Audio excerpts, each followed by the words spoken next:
Anya, for today's video, kay padulong na ta pauli ani, kay nahuman naman ang ato ang kaning gamay nga bakasyon.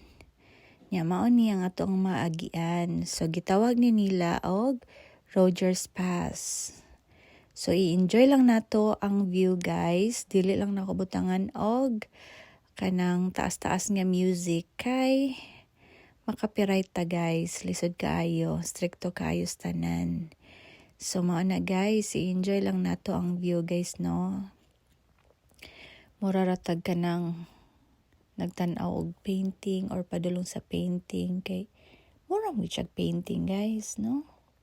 Pero tinuod gud ni guys ha, tinuod jud ni siya nga view diri sa kuan sa lugar sa Canada guys. So karon kay medyo gipang duka-duka naman mi ana guys. Kay kanilaging nahuman ng bakasyon no, nahuman ng excitement. Murag ni hupas ng excitement, di ba? So mao na siyang duka-duka naman ni guys nya. Hinahinay lang mi ani sa biyahe kay medyo layo-layo pag yun ang amo ang dahion. Pero sa kani nga time guys no, gi-enjoy lang gid namo ang view. Hindot kayo ang view guys no.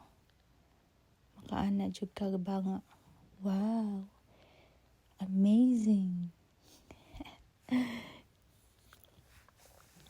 Bitaw guys, enjoy lang ninyo ang view guys ha. Di lang ta mag-music diha kay malagi. Makapiright ta guys.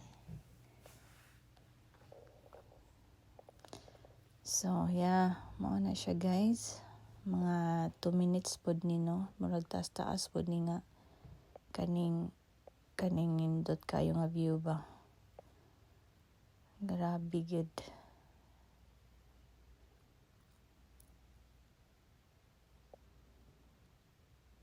Basta guys, enjoy the moment and thank you for watching. See ya. Bye.